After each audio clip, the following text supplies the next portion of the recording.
Hello guys! Welcome to ating Cordaps and Family's channel! So today we will be reading a Bible again. Ayan, sira na yung Bible niya guys. So, lumang-luma na kasi ito eh. Pwede pa yan. So, ayan. Anong title ng ano mo? My Bible Friends, Book 10. Zacchaeus the Cheater and Jabal the Shepherd. Let's start reading the first story. Zacchaeus the Cheater. Zacchaeus was a little man. He was a rich man, but no one in all the city of Jericho liked him. It wasn't because Zacchaeus was a little man that no one liked him. It wasn't because Zacchaeus was a rich man that no one liked him. It was because Zacchaeus was a cheater. Every day he sat beside the king's money box in a tax booth where people came to pay. What's this? Taxes. Every day he cheated the people who came to pay. This is the way Zacchaeus cheated. If Farmer Philip's tax was one silver coin, Zacchaeus charged him more. Maybe as much as 2 silver coins. Farmer Philip frowned, but he had to pay. After Farmer Philip had gone on his way, Zacchaeus dropped one of the silver coins into the king's money box. But the other silver coin, he slipped into the pocket of his robe. Bad ba si Zacchaeus or good? Bad. You should give the silver coin. Camel trains passed through Jericho carrying loads of salt and spice on their humpy backs. Always the owner of the camel train must halt his camels at the tax booth and pay tax money on their loads. And always Zacchaeus charged too much tax money.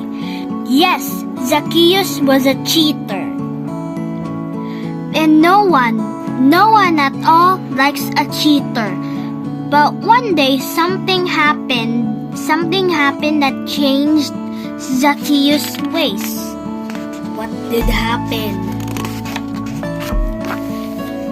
Down on the river bank, not far from Jericho, came John the Baptist to tell about Jesus and to tell about heaven. Zacchaeus joined the listening crowd at the river. As he listened, a wish began to grow in his heart. And the longer he listened, the bigger grew his wish. Zacchaeus wished he could change his cheating ways. But how? But how could he change his ways? Repent, said John. Be sorry for your cheating. Pay back the money you have wrongly taken.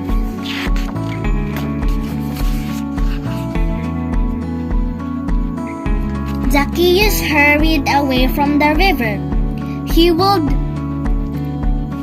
There's Zacchaeus.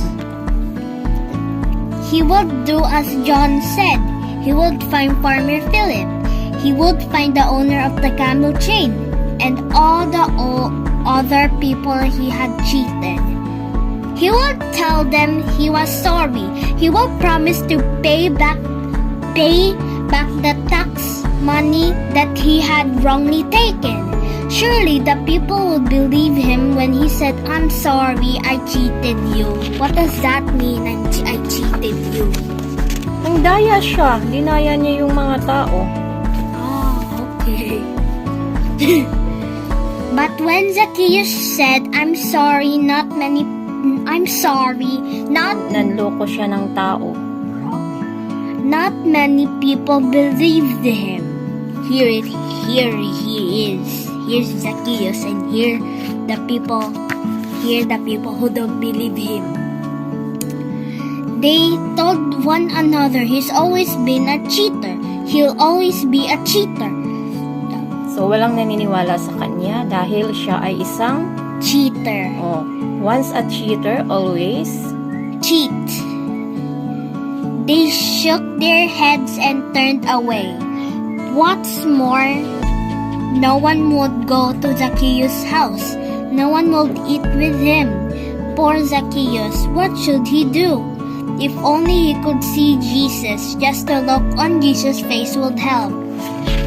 The people who don't believe him. And then, one sunshiny morning, a messenger came running into the city, shouting as he ran, Ho, everyone, Jesus is coming up the road. Jesus will pass through Jericho. Men and women left their work. Boys and girls left their play. They ran to the street where Jesus would pass by. Zacchaeus didn't even take time to snatch up the king's money box. He ran with the crowd. Where's Zacchaeus? I do not see Zacchaeus.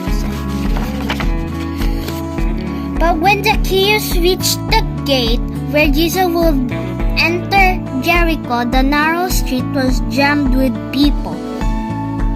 He was too short to see over their heads, and no one would make room for him.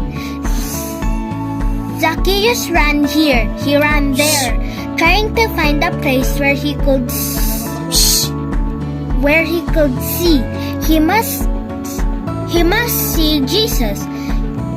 He begged to see Jesus, but how could he? And then Zacchaeus remembered something.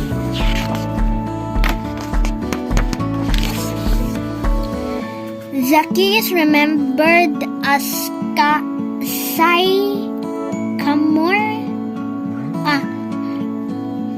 sycamore tree.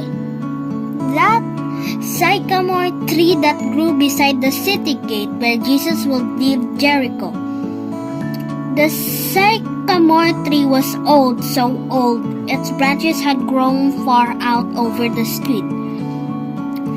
Zacchaeus turned face about and raced down the street ahead of the crowd. He reached the sycamore. Up. He climbed. What matter if he tore his fine robe, if only he could see Jesus. Here. There's Jesus.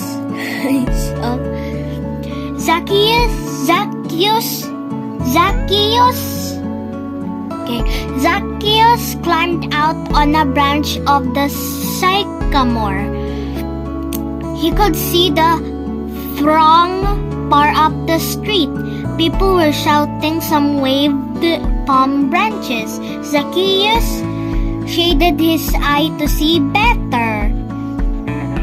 The man dressed in white robe, around whom all the crowd pressed. That man must be Jesus. And those men trying to make room for him to walk, they must be Jesus. This place. Slowly the crowd came nearer and nearer.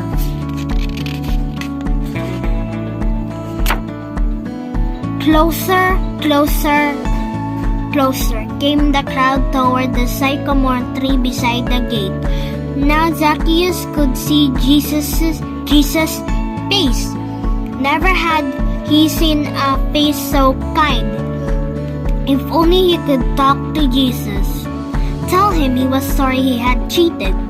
Tell him he would pay back all of the tax money he had falsely taken. Would Jesus believe him, or like those others? Would Jesus shake his head and turn away? No. Jesus saw him. Zacchaeus leaned down to have a last look as Jesus walked under the sycamore tree, but Jesus didn't walk on. He stopped. He looked up. Zacchaeus, he said, make haste and come down, for today I must Abide. Abide at thy house. Zacchaeus could hardly believe what he heard. Jesus knew his name. Jesus was coming to his house. Jesus would eat with him. Zacchaeus scrambled down out of the tree.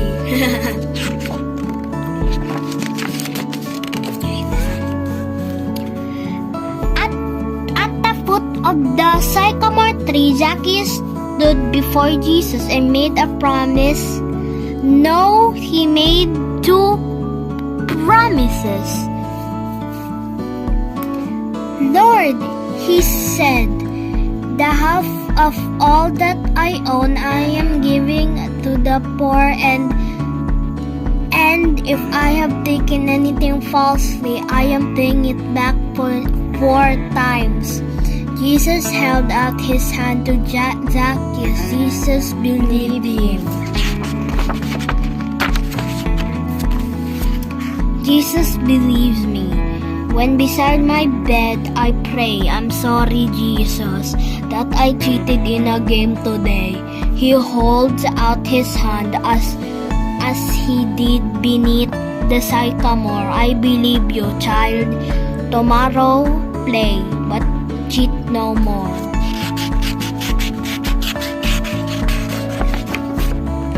Okay, that's all. Another story. Yes. Jabal the shepherd. Jabal the shepherd lived in a stone but on a rocky mountainside in Judea. 10 steps and a jump from the little stone hut Jabal had built his Sheepfold.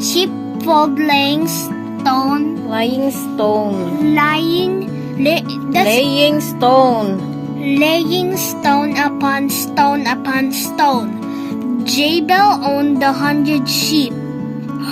Wow.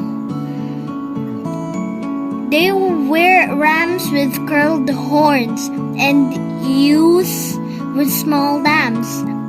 All of the sheep, rams, ewes, and lambs had thick woolly coats and long fatty tails.